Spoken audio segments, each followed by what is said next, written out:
We are partnered with the North Carolina Center for Nonprofits, the North Carolina Strategic Partnership, and of course, Volunteer NC. Just a couple of housekeeping things. The program is being recorded. So if you want, please encourage other people. It's going to be on the YouTube channel, the Volunteer NC YouTube channel, along with all of our previous Lunch and Learn programs. We've tried to target a lot of topics that we know that nonprofits have cared about. And so I would encourage you to review some of our old Lunch and Learns as well, because there are more and more things of interest to folks there. Today, unfortunately, marks the beginning of hurricane season for North Carolina. Not my favorite season. So this is one of the things that we're going to have to focus on this year. According to NOAA, it's predicting 13 to 20 named storms, 6 to 10 hurricanes, and 3 to 5 major hurricanes. So to help us prepare, we brought together a group of experts, members, nonprofits who have had first-hand experience at this. To begin, let me introduce our panelists. We have Amelia Hart with the Cape Fear Regional Director of Catholic Charities of the Diocese of Raleigh. I think you can see her picture there. So she leads a team that provides disaster services, emergency assistance, food pantry services, and immigration services to a 6-county region along the southern coast of North Carolina. Together with her team, Amelia has coordinated response activities for 2 presidential disaster declarations following Hurricane Matthew and Hurricane Florence. She also sits on the board of several local long-term recovery groups and chairs unmet needs and case management committees. She earned her bachelor's in social work from the University of North Carolina at Greensboro and master's in social work from the University of Pennsylvania in Philadelphia. So welcome to Amelia. We also have Dr. Dawn Baldwin Gibson. She is the executive director, pastor of Pelota Ministries. This was founded by her and her husband, Pastor Anthony Gibson, in 2011. She serves as superintendent of Pelota Academic Center for Excellence, a culturally competent, trauma-informed school. Pelota has recently created the Institute for Building Resilience Communities. Part of that work includes hosting the Eastern North Carolina Disaster Resources Facebook page, which was created after Hurricane Matthew to assist residents in Eastern North Carolina with gaining reliable information and resources before, during, and after disasters. The site now has nearly 6,000 members, and Dr. Dawn served as the founding chairperson of the Pamlico County Disaster Recovery Coalition shortly after Hurricane Irene. She currently serves as co-chair of the North Carolina Inclusive Disaster Recovery Network's African American Council. Raquel is the president of the United Way of Onslow County and a retired sergeant major who served over 26 years in the Marine Corps. She holds a Bachelor of Science in Business with a concentration in management. Raquel brings a wealth of leadership and nonprofit community development experience to United Way in Onslow County. She's married to Johnny, also a Marine Corps veteran, and together they have 3 adult children and recently adopted 2 boys. Raquel is excited to serve her community with the goal of making a lasting impact on those she serves. And lastly, we have Alfred Foote. Born in New York and moved to North Carolina 26 years ago to start a career at social services. His first 15 years were spent in child protection. In 2009, he moved to adult protective services and became the disaster coordinator. And in 2011, he became a member of the Cumberland Disaster Recovery Coalition, which is CDRC. The CDRC became a standalone nonprofit in 2014. Hurricane Michael, then 2 years later, Hurricane Florence made the responsibility of the disaster coordination and CDRC member critical part of his social services job. He joined the North Carolina VOAD board in 2018 and became a member of the VOAD executive board in 2019.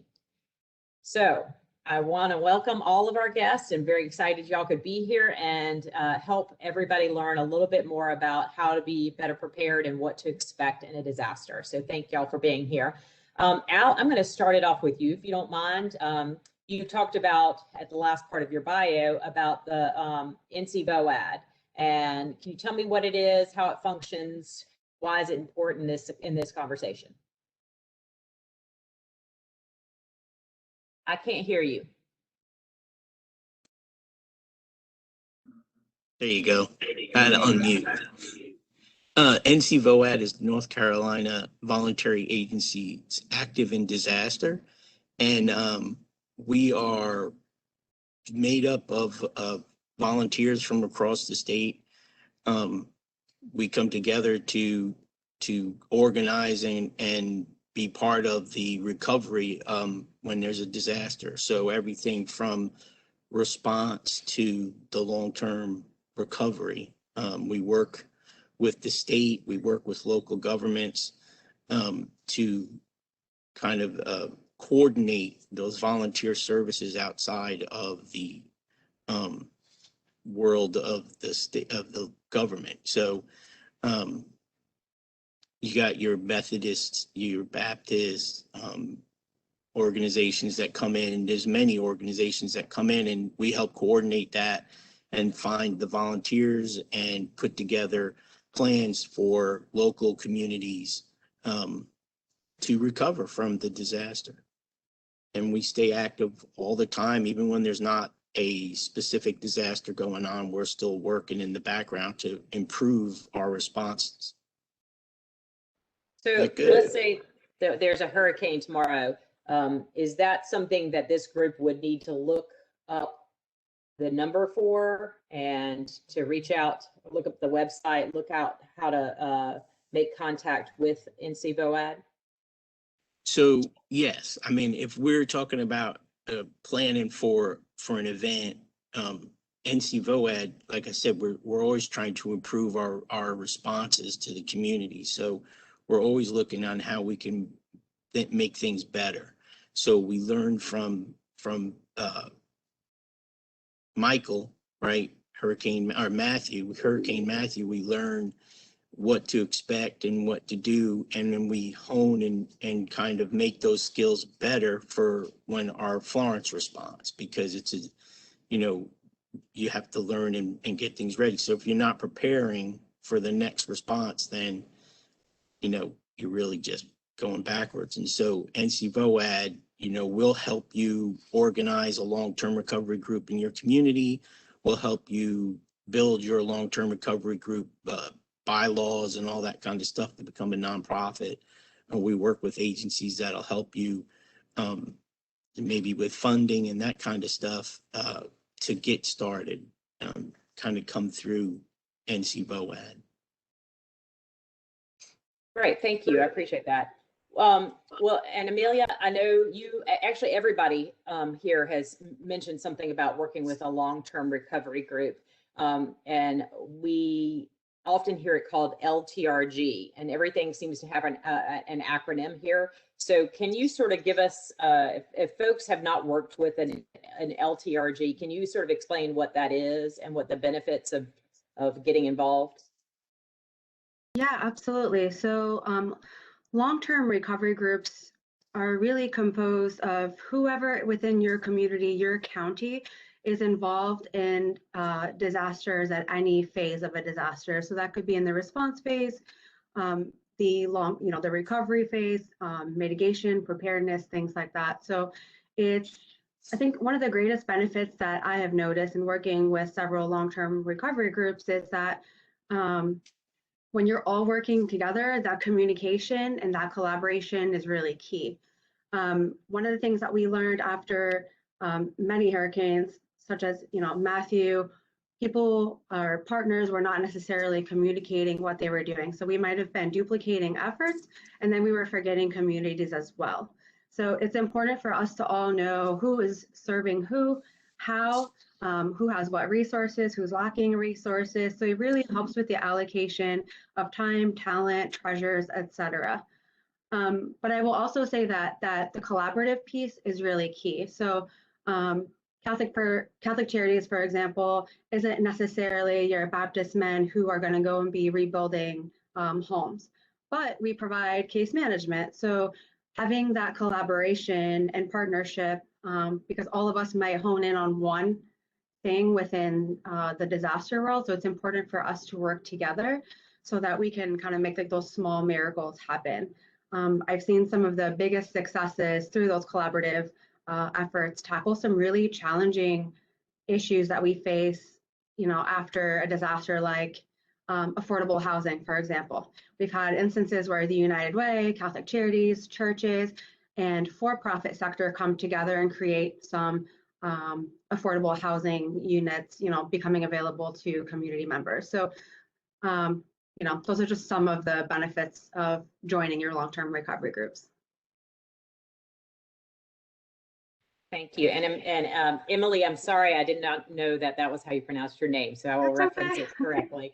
Dr. Gibson, she was just referencing networking, and I think, you have been well known for your networking, especially disaster related. So could you talk a little bit about what you're engaged in terms of networking and how or why it's important for other folks to be engaged with different groups? Certainly. Thank you so much for this opportunity to be a part of this conversation. We talk often about the power in partnerships, and that is definitely something that is critically important before, during, and after disasters hit. And so we have worked really hard to make sure, and you just were talking about the long-term boards. It is incredibly important that people are getting involved in these local organizations, because it helps build this infrastructure of resiliency that we talk about so much. And I've just seen where when Al was sharing about NC VOAD, we had National VOAD meeting last week, and this whole thing around cooperation, communication, coordination, and collaboration is just extremely important. And so when we are able to come together and meet what we talk about, like these unmet needs or what is necessary to respond to in community, we can't do it by ourselves. And so, this is the time. It's blue sky planning, we call it, right? And so this is the time to do it. This is the time to connect with your United Way. This is the time to make known your organizations. Why? Because it's so much harder in the disaster to do it. But I just like to lift up the power of long-term boards. So in Pamlico County, after Hurricane, my goodness, Irene, it was really interesting because what we recognize, because every community is different, right? And so in Pamlico County, we had a lot of folks that had a significant amount of damage, but might not have had the amount of insurance that was necessary, and some didn't have insurance. And so how do we help rebuild our communities when the infrastructure that we need around money might not be there for these families? And so we were able to partner with a national organization, 8 Days of Hope, and they were able to come in and do $2.2 million worth of volunteer work that we would not have been able to pay out. But it was those partnerships with the United Way, with our local emergency management, with our faith-based organizations that made that possible. Camp Seafair, our local YMCA, all of these partners came alongside of us to be able to do this work and rebuild almost 100 homes and get people back into some sense of normalcy. Partnership is key, and it is vitally important before a disaster, during a disaster, and after a disaster. And you set up a Facebook group for Eastern North Carolina. And how far is that reach? Is that just a few counties, or? We have 41 counties that are a part of that Eastern North Carolina collaborative, and it's a Facebook page. And here's what was so interesting. When we started that after Matthew, we were trying to literally get information to people out in Bertie County and other areas that have been really impacted. But what we found was that people in Edgecombe County needed that information, or people down in Columbus County wanted it. So we were able to expand it, get information out through emergency management, who was trying to get information out wherever those counties were, really east of I-95. that's the purview. And so people can join in. And when Florence hit, people literally were looking for family members through that site. And so people were saying their family members were in attics. So it really became a lifeline when there were some challenges because of the overwhelming nature of the infrastructure that was just inundated during the disaster. Thank you. And I would encourage folks to think about going and looking at that and thinking about how you would network in your community. You mentioned emergency management. I think that's, all of you I know have a relationship with your emergency management. Honestly, until I got into this world, I didn't even know anything about emergency management. And I'm going to guess a lot of the people on the that are listening in probably are the same way. So what I've heard so far is look at NC-VOID after the for coordination. Talk about, go to Facebook, look at what needs are being posted, what coordination is going on, and then also your long-term recovery groups. So that's what we've talked about so far. I do want to talk to Raquel for a second and talk about volunteer. You have a volunteer center. So I'm just going off script a little bit because I remember during Florence, there was no power, there was no landlines, so cell phone was spotty. You couldn't email people because the lists were on your computer that you couldn't power up for your volunteer lists. So how do you coordinate volunteers in the middle of that disaster? So I'm going to start with Raquel. Yeah. Yes, the key is, Caroline, you got to have that coordination piece plan in place before the disaster hits. Like you said, a lot of our people were without power for up to 7 days after Florence. The cell phone towers went down, so the communication, it was just a mess throughout the whole Onslow County area. But the good thing is when you got so many organizations and each of them got their phases that they're responsible for. So when, Samaritan's Purse came in and Red Cross, to really know who comes in first to set up and get those volunteers going and to get those volunteers situated in key areas throughout the community and have everybody know where those key areas are.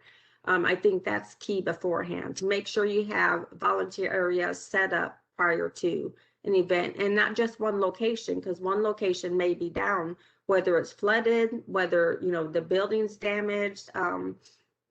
A lot of our shelters here, the roofs were damaged after Hurricane Florence, so we couldn't even use our shelters here, and you had to have a contingency plan in place for that. So I think that's the same with the volunteers. You got to have multiple areas throughout your community where volunteers can go and have that identified beforehand.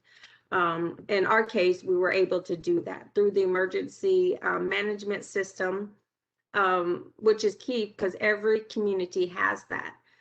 We have a volunteer management person that's stationed in the emergency management system. So they are there. So when the calls start coming in, they're directing people where to go. They're letting them know Samaritan's Purse is located next to the courthouse. We got the Red Cross that's located next to the Jacksonville Public Safety Building. So we got those areas plotted out. So when volunteers start calling in, we direct them to those areas. But I think the key is to have locations set up prior to, have a volunteer list prior to, so they know where they're directed to go when something happens. Because you're right, once the communication is gone, it's hard to coordinate. So you got to have that piece done before the power goes out. And you have to have everybody's cell phone numbers, because not just their work numbers, because the work numbers don't work in the middle of when the phone lines are down. And you don't think about that. Yeah, that's right. And a lot of people aren't at work. A lot of people are bunkered down in their homes and they're there until an all clear is given. So you're right. You got to have those cell phone numbers and people identified who's going to be called first, who's going to be on standby. And if you're calling that person, they might have a tragedy at their location where they're not able to come out and respond. So who's the backup? Who are you calling next? So you really got to have that that prior planning in place. I'm just going to open that up to all of you, because all of you have dealt with volunteers. You've all been dealing with coordination during wacky times, and how do you communicate with this network we're talking about. So feel free to unmute yourself. And I know, Dawn, you probably have something. Al, Emily. One thing I would add to that is what she said about working with your local emergency management, because a lot of your volunteer groups are going to contact them directly. And usually in their world, they have different things going on. They usually have a PIO from the county with them. They usually have the contacts out in the community, volunteer fire departments and all that. So you can help coordinate your volunteers if they're all showing up at one fire station, for instance. You can kind of figure that out and help move them into the right direction. And in Cumberland County anyway, we have a really great relationship with our emergency management folks. And so we're meeting with them, or they're part of our community. When we're meeting and volunteers are coming through them, they're going to go to us so we can coordinate that. So that's really important. It helps tremendously, especially during the craziness that happens during and then immediately following a hurricane is usually the crazy time, when you're talking about hurricane, although tornadoes, pretty much the same thing. Anybody else have? Well, I would just jump in and just echo what Al was just saying. It is really important, that coordination piece. And for nonprofit organizations, you may want to consider that there's one person in your office or one person in your organization that is the go-to disaster person, right? So that's the person that may have all of the contact information and may be able to distribute people's phone numbers who are okay with their numbers being shared. Even as a disaster may be approaching, where are you going to be? Are you riding the storm out? Where are you relocating to?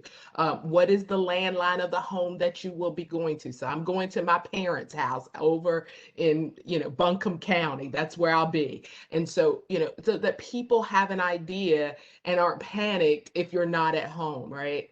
And are there people in your organization that are medically fragile, that may need additional support, or volunteers that may need additional support? And just one thing that I think is really important that we have in our communities, we have these national weather centers, right?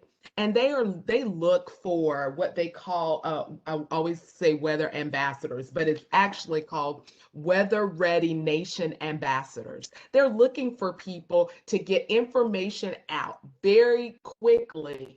And so your organization could be a part of that. Our church and our school are part of that organization. And they are doing webinars right now to help people get ready. So those are some resources that are right in our communities that are free, that help us be even more prepared and more resilient. Perfect. Emily, if you don't have anything to ask, I would love for you to talk about ideas about preparedness.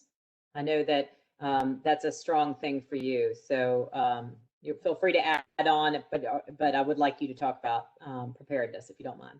Yeah, so we are now, obviously, I believe in disaster preparedness because, as you stated, it is June 1st. We have tried to be very creative in how we prepare communities. So one of the ways that we have done that was to partner with our emergency management and other entities to create a mapping project where we have overlaid different maps, like your social vulnerability mapping, your hazard mapping, things like that, to really target our disaster preparedness efforts to make it more meaningful for the communities that we serve. So we started actually canvassing identified neighborhoods within our region back in February. And we really started with our focus on people who had no transportation, people who were disabled and our elderly population. So that was kind of for the last four months or so, we've been focusing on those populations and knocking on their doors, obviously with masks on and making sure they were, keeping that distance and things like that.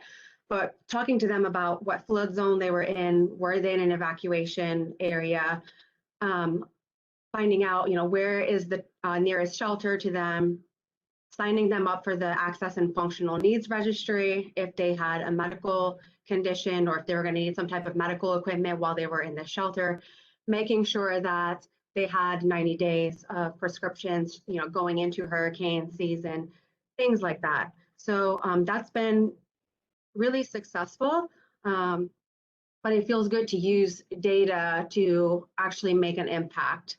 So that's one of the ways that we've done it. In the past, we've done county-wide disaster preparedness expos. I think many of the long-term recovery groups are great at putting those on in many of the counties in Eastern North Carolina. But this year, we're focusing our efforts using that same mapping to go into communities and really sit down with individuals. So like this Saturday, for example, we'll be in Fair Bluff, which we know has flooded over and over. But there are still residents living there. So we want to go and take care of them. So we're going to sit down with everyone on Saturday. We're going to create individualized preparedness plans. So a stay put plan and an evacuation plan. We're going to put the code red alerts, because that's what Columbus County utilizes to make sure that people have the code red alerts on their cell phones if they have a cell phone. And then registering people for the Access and Functional Needs Registry. We'll also come with document protectors and things like that. We're asking people to bring their documents to make sure that we can make copies of them and put the copies within that document protector, but then also providing them with the supplies needed going into hurricane season. So that's going to be food, flashlights, batteries, things like that. So we're really excited about this very individualized, community-focused preparedness event, but we'll continue to partner with our long-term recovery groups in the big drive-through and resource fair preparedness events. Great. Al, how about you and preparedness? What are y'all doing in Cumberland? It's been tough this past year for us to put anything together. COVID has changed our way of working, and as we kind of wind down from Florence, you start to lose some of your volunteer base that come in right afterwards. So we haven't put anything together this year. We in the past have put together things, but I'll tell you what Emily said was probably the most important is getting out there to make sure people know what documents you need to have, where to keep them safe, how to keep them safe. The biggest challenge people have after a disaster when they apply for FEMA and they were looking for assistance is not having their paperwork together. And so it delays them getting services if you don't know who is the rightful owner of the property. If it's an heir property and you have, 3 siblings that are listed on there, or cousin or somebody listed on the deed, and you have to go and show that you're the actual person living there and the owner of it. It's much easier to do that before than it is during when you're trying to do that stuff. So when we talk preparedness in Cumberland County, we're trying to tell people to get their documents ready and doing all that.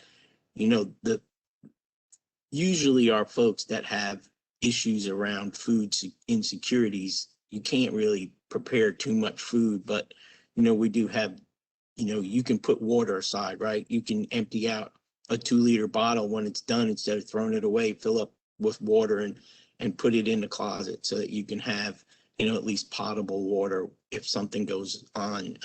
So we try and bring those things together.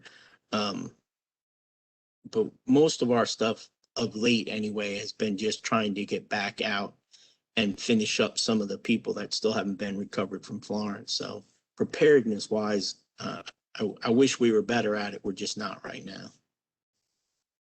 It's hard when we keep being pounded by new disasters of new, COVID being one of them. So I do understand. Dr. Gibson, I know that you have led lessons and classes and talks about the emotional stress. And so can you talk a little bit about that? Because I think we get so concerned and focused sometimes on the papers and the water but we do need to think and prepare for that, not just with ourselves, but our staff, our volunteers, and so forth. Could you talk a little bit about that? Certainly. And so, one of the things last year that when we were coming up and it was COVID-19 happening and we were dealing with what we were seeing with the hurricane season starting, we wanted to make sure that we understood that this is difficult because people, like Al said, are still trying to recover from Florence.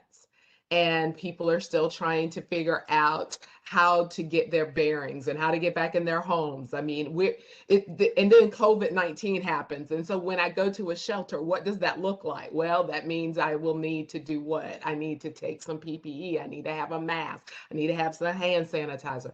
And, I might have to go further away. And there were just so many things, but we're still kind of having those same conversations. And one of the things when we talk about partnerships and why they're so important, we have a trauma-informed school, and we started seeing our kids getting kind of anxious as we started getting close to June the 1st. I mean, they knew hurricane season, they're listening, we're hearing it. And so how did we address it? So we think preparation is key. And so I'm so excited to hear about Fair Bluff. My family's from Lake Waccamaw, so I love hearing that. And so that's awesome to hear that kind of preparation. But it is tough doing it. But there are these things in our community we can connect with. And so I didn't know that Cooperative Extension, love Cooperative Extension, 4-H has a disaster preparedness program for children. And so they literally, over the last 4 weeks of school, were able to walk our kids through getting their actual kits together, which they were able to get one in the end. Where do you go if water starts to come in your house? Should you try to should your family try to drive through the water? No, turn around, don't drown. I mean, there were just simple things. There's something that comes with knowledge and empowerment. And so instead of kind of stepping away from it, we were like, no, we're going to address it. And so we know that making sure that families have concrete supports. And so like what Emily was just talking about, those are concrete supports. Food is a concrete, if you're staying, if you're going, you're going to need food. And so what we felt was really important was to make sure that we have the information, because anxiety is always heightened when there is no information or when there is no preparation. And so all of those things are really vitally important. And those go back to the resources. The Food Bank of Central and Eastern North Carolina, invaluable resource. 4-H, Cooperative Extension, invaluable resource. So let's look at our communities and continue to build infrastructures of resiliency, because there's so much here that's there. And that helps us deal with this anxiety. It helps us deal with trauma. It helps us deal with being whole in community again. I agree. And I remember hearing about some beautiful people who were thinking about the stress of those people who have come to a shelter, who have no idea if their house, or their belongings are still there. They are living 5 feet from another person that they don't know. They have small children that aren't supposed to scream and make noise in a contained area. And I remember hearing some beautiful stories of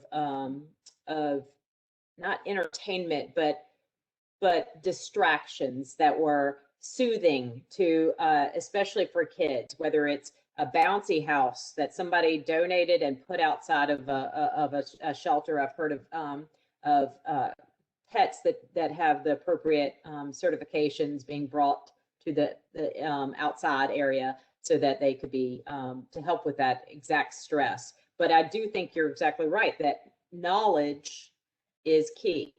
And that actually is a great segue to talk about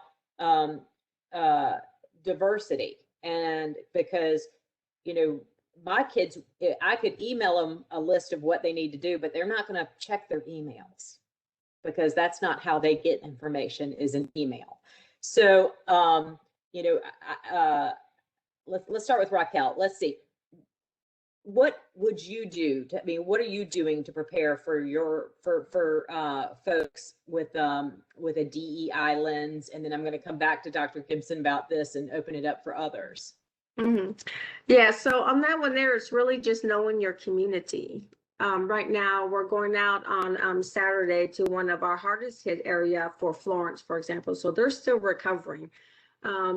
We're still working that side of it, but to really, I guess the key is just to know your community. How do they get their information?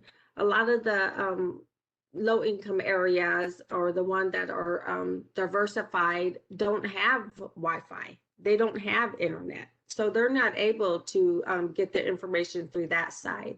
Most people have cell phones. So I really like that our emergency management sends those messages via text. So if something is happening, they're registered and they get that text. The cities, the municipalities, and the emergency management for the county has that capability to send text. But the key is you've got to know about it because you got to register to receive those text messages. And I think that's part of our education is to when we're going out and doing these expos, when we're going out and getting applications for hurricane assistance, that they're aware and they're signing up for those text alerts. Because right now, like you mentioned, email, not too many people are opening their emails anymore. But text messages, everybody looks at that text that comes through, no matter what age you are, you're looking at that phone when you hear that ding. So we're really trying to get those our residents registered to be on those emergency text messages when they come out, so they know what's going on in the community. So I think that's the great thing about the cell phone capabilities is most people have a cell phone. Most of them can sign up and get the text relief or this text alerts from that. So for us, it is really getting that out there so they know what numbers, how to get registered and how to get those text notifications for us right now is what we're pushing to our communities.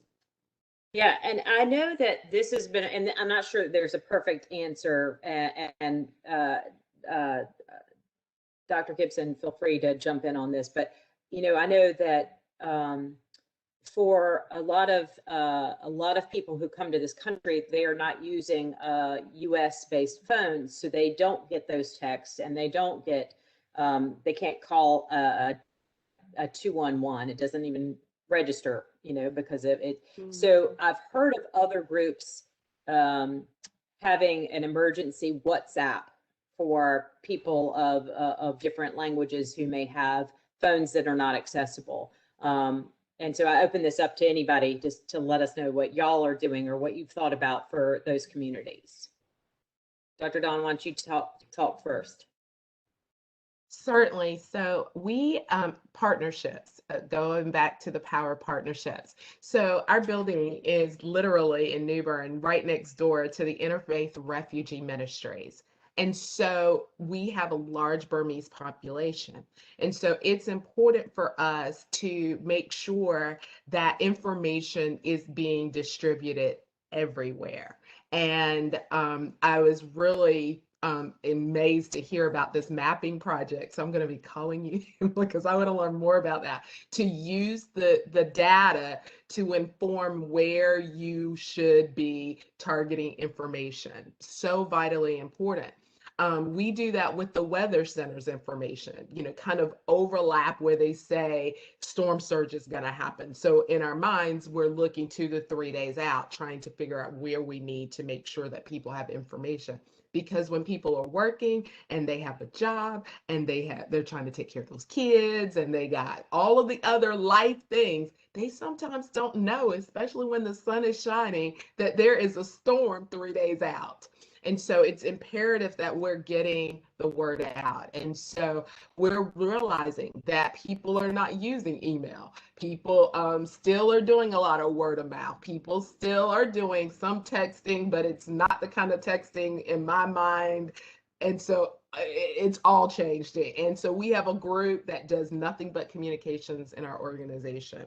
And so, I'm not a TikToker, don't like it so much, but what I recognize is if I say TikTok, this is where we're going to be, and people show up. So whether I understand it, get it, doesn't really matter. But what it is that people need information. And so we have to build that space where everyone is knowledgeable of information, because really knowledge is power. And so we work really hard at figuring out. So my Spanish isn't great, but I'm going to get it greater, because why?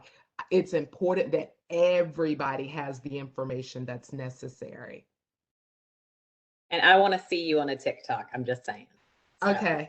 I actually low-key kind of rap on it, because yeah, we'll talk about that, but it's all about knowledge and information. That's great. How about Al? Emily, can I just add? Yeah, I just wanted to say on that, the opposite of that is true too. If you're not the one doing it, somebody else is going to do it in your community, and they're not going to send out the right information. And that could be so damaging to what you're trying to do. After Matthew, we had our first kind of taste of the destructive side of people putting information out there on social media with real little to no backbone to it. And we didn't even know where half of it came from, and trying to then stop that and fix that message so that it was right. It's just almost, the genie's out of the bottle. It's hard to do. And so if you're not doing what Dawn was talking about and getting ahead of the thing and getting to where people are listening and where they're getting their information from, then you can go, it could just really slow you down to just nothing. We had people were bringing donations to someplace. It was one of the shelters, and we weren't equipped to handle donations there. But we had a center where we'd ask people to bring donations, but on Facebook, it went out to the other place, and it overwhelmed one of our shelters in Matthew. And it was just, it was not a good scene. It was just very bad. I know down in Lumberton, they had a real problem with that, where someone said something, it got put out on Facebook, and people started bringing stuff crazy down to one of the shelters in Lumberton, and just really, it just was overwhelming. And so being in charge of your message, being able to get your message out there first is just as important. And what Dawn was saying, doing it the way you can actually reach people. Dr. Dawn's got it right on there. Thank you. Emily, I know y'all work with a lot of refugees as well. Can you talk a little bit about that? Yeah, we work largely with the agricultural workers in your Pender, Bladen, and Duplin counties. And one of the ways that we've built those relationships was figuring out where are they when they're not working. And what we found was that on Sundays, they're at church. And so throughout the year, we partner with those pastors and those priests, and we go and do distributions. But within that process, we also incorporate a lot of disaster preparedness information, because that helps us build that trust. And like Al was just saying, and Dawn was just saying, getting them the correct information and providing it to them in a way that they can understand it is really important. So while I am bilingual and completely the wrong language, all of my staff speak Spanish. So it's crucial to have that communication, those communication barriers broken down. So yeah, every month we go to a different church, one in Duplin, one in Pender, and one in Bladen, and kind of do distribution, but then also disseminate really important information for whatever is happening, whether there's going to be, heat advisories, or, June 1 is here, so things like that. So that's one of the ways that we've really tried to partner with the Latinx community to make sure that they're taken care of as well. Yes, I definitely want to piggyback on Emily, especially talking about the faith-based organizations. They are just a key to the community, not only for the preparedness on it, going there prior to, but when you're talking about helping the community afterwards. I mean, they were key in disseminating the distribution points. A lot of the churches became the distribution points and the dropout. So to have that relationship with the faith-based organizations prior to, I think is key for a community to really be successful in getting that information out, but also to help the residents of that community once a disaster hits, because that's usually the first place they reach out to is the churches or the faith-based organizations. Right. And I imagine you were talking about spontaneous volunteers and housing and storage of food and making sure that somebody's cooking, and for a lot of those spontaneous volunteers. And I would imagine having those relationships with religious groups, because they often have showers and other things for those folks, is helpful. Now we're in the last quarter of our conversation here, and I want to at least open this up to y'all to think about, if you were on this call and you have never dealt with a hurricane, and think back to when your first interaction with a major disaster, flood, tornado, hurricane. What is something you wish you had known or done before? One tip that if you were talking to a newbie, what would you tell them the why as well, because there's a story that goes along with the why. And so if y'all don't mind, just sort of what you wish you would have known or done beforehand. So who wants to go first? I'll go.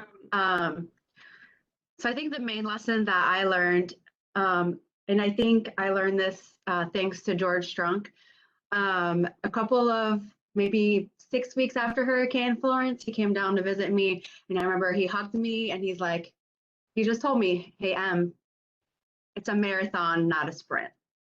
And I wish that I would have known that before I dove in, because obviously Florence is a massive event. It impacted half of our state, right? And hopefully we don't ever have another event like that, but we could. But I was definitely sprinting. I was, not eating, working 21, 22 hours a day. And you're burning the candle from both ends. And we're, like, as all of the panelists have shared, we're all still working with Matthew and Florence survivors. George was right. I needed to make sure that I was preparing for a marathon, not just a sprint. So please take care of yourselves. If we do have a major event this season, hopefully we won't, but just remember to take care of yourself, to take a break, to hug your family, to still make time for your family and your friends. Try to find some normalcy in your life, even in all the chaos, because it is okay to pass the baton. Mm-hmm. Great.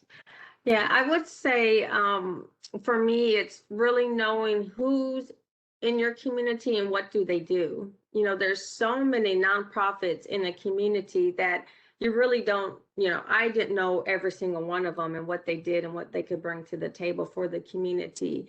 Your big organizations, everybody knows Red Cross, everybody knows United Way. But there's so many smaller organizations that were built to really help the local residents in the community. So I think really get to know all the nonprofits available, the faith-based organizations, and really what do they do? What do they want to do? What church is responsible? What do they want to do? Do they want to provide the soup on Tuesday night? So it's really just getting to know everybody's mission in your community, and then if a disaster happens, what role are they all going to play? So you could really get organized on who's going to be the first ones in that first recovery phase, who's going to roll in, who's going to be there for the long term. So I guess to me, I wish I would have known a little bit more about those smaller organizations in the community, because they really stepped out tremendously after Florence occurred. So it's really getting to know who's in the community and what do they want to provide to help the residents in the community.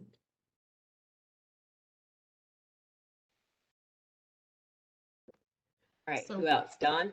So we were part of a 2-year SAMHSA grant project, which was through South Carolina and North Carolina. And it was 2 years of planning, right? Like literally, who is the emergency management director, and where's your cert? I mean, it's a comprehensive plan, right? Before Florence, even though I had worked some in Bertha back in '96, and then Floyd, I think, was in '99. Floyd and Dennis were like right behind each other. And so, it was just kind of showing up, getting work done. Like if somebody needed something, you just do it because that's your community. But after Irene, it was completely different. And George must give that same speech, because he gave me the speech after I showed up at a meeting late and was told, "Oh, you're the new chair of the long-term board that we just formed." He said, "God wouldn't bring you to something unless he gave you the strength to do it." He said, "Just remember, this is not a sprint, it's a marathon. It's going to be a long haul, but you were called to do it." So George must be the person who goes and gives that speech, because he gave me the same one. So we should all call George after the meeting and say thank you. But I think that 2-year plan that we did after Irene would have been so instrumental, because there were just so many people that I just didn't know. I mean, there were structures. I didn't know what VOAD was. I didn't know what they did. And so going on VOAD calls, I was like, what? But I didn't know they had donation management, they had emotional and spiritual care, they had all of these different things that we were dealing with locally. And so having that knowledge would have been so changing, because there was so much we were trying to get done. Like we were building the ship and trying to sell it all at the same time. And that's always difficult. But I would just say the most important thing is what Emily was just saying. You got to take care of yourself. You got to take time to breathe, like literally take those seconds and do your breathing. That is just because the emotional toll that it takes doing this work is so overwhelming at times that if you're not careful, you don't even realize that you're going under. And so take time, give yourself grace, give those around you grace. My husband would probably say that 1,000 times. But give the people around you grace. Walk outside. Remember that you still matter. I mean, the community matters. People are going to call you all night to get things taken care of, but you need your own time. And so if you've not like just put your name in the chat or put your community that you represent in the chat, you should just take a moment and put your county, whether it's Craven, Columbus, Robeson, Cumberland, Wake, Buncombe. I've said Buncombe already, but Ash, wherever you are, you should drop it in and really just be mindful that these communities are thankful and are grateful to have you. Whether we say it or not, we are grateful that you are in those counties, because without you, the county, the community would not be as stable as it is. Your organization in those counties, they matter. Amen. So I would also add that, for those of you who don't know where to start, you got an email from us about volunteerinc@nc.gov. Feel free to reach out and we will connect you to these folks, to people in your community, emergency management, volunteer center, whatever it is, to help you start taking those steps. because I know this is a bit overwhelming. Do others have additions that they wanted to? Thoughts? I was just going to throw in there what you just basically said was to get started, to when you start you're preparing for this kind of event, a hurricane, any kind of really disaster, do some practices. Where are people going to be? Where are things, they call them blue sky practices, tabletop practices. One of the things that saved us in Cumberland County from the Matthew disaster, we had a shelter open 28 days. That's my job for social services. I run the shelters. And so the fact that we had done shelters before and had practice with some of the emergency management and stuff, and run just practice shelters, that they came up with all kinds of scenarios that you would think, oh, that's never going to happen. And sure enough, we get in the shelter, and after 2 weeks, those things start popping up. But we were ready for them. I knew what the answers were because of those practices that we did. Those community tabletops, where some of them were tabletops, some of them we were actually went to places and did it. Made a huge difference. And I know for Cumberland County, we'd had a shelter open for a snow event and a fire, and before Matthew. So we were kind of ready. I knew what the process was for getting a shelter going, and then what to do afterwards. But in communities like Lumberton, where they hadn't had a shelter open in many, many years, there were a lot of people around. They didn't know what the next step was. I hadn't been practicing it. Now they do, but that's the lesson learned. And I think, so if you're going to start, even if you're going to be one that does food, practice it. Figure out what it's going to be like to make 50 meals to deliver to a shelter, anything that you're going to be doing, because if you don't practice it, when the heat's on, it's harder. It's much harder to do. That'd be my recommendation.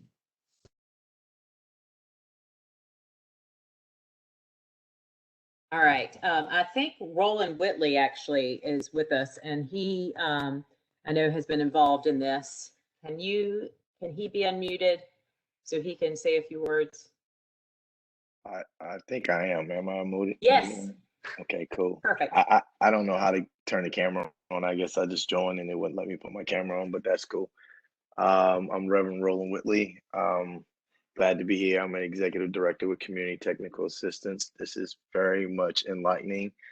I want to thank Brother Foote for explaining to you what North Carolina VOAD is. I'm also a board member of North Carolina VOAD, and also a part of the committee with the Diversity, Equity, and Inclusion Committee that we have recently formed. One of my primary concerns in coming a part of North Carolina VOAD was that a lot of our communities that we serve seem to be kind of left behind and not really part of the conversation. And I kind of thought maybe the conversation was that maybe they didn't want to be a part of it, and that really wasn't the case. In addition to being DEI, so we're trying to identify areas within the committee, such as what we're hearing now, that we can actually target and bring back to the board, so we can actually begin to do better preparedness and better training, so that we can get the services to those communities. One of the things, I'm also being a pastor of the African Methodist Episcopal Church. We're the oldest continuing Black-owned church here in America. We have many churches in North Carolina, and we have Hope Center sites throughout. We have established Hope Center shelters in Eastern North Carolina in response to a lot of these things. And when I say these things, I'm speaking in terms of disasters, especially with the hurricanes. I just want to note that a lot of our folk weren't. One of the things we tried to do was try to partner with other sites who were doing services, but they weren't in our communities. And what we found was that people didn't want to cross the bridge, so to speak, to go into the other communities to get it because of familiarity and a lot of fear of the type of services that would be brought back to them, and they want it in their community. So I'm excited about this and would like to, if it's okay, get a list and of folk here and maybe invite some of you to come and speak. A couple places, like one to our DEI committee, to talk to us about some of the things that you're having and some of the communities that you're serving that may have been their gaps that we could look at. And then also within my AME churches, we would like to possibly begin to establish better communication so that we can get ahead of the curve, right? And not find ourselves underwater and have no recourse once we get there. So thank y'all for being so open and allowing me to participate. When I saw that email, I jumped right on it. It's like, yeah, we need to be here. So I'm excited. So anyway, good work.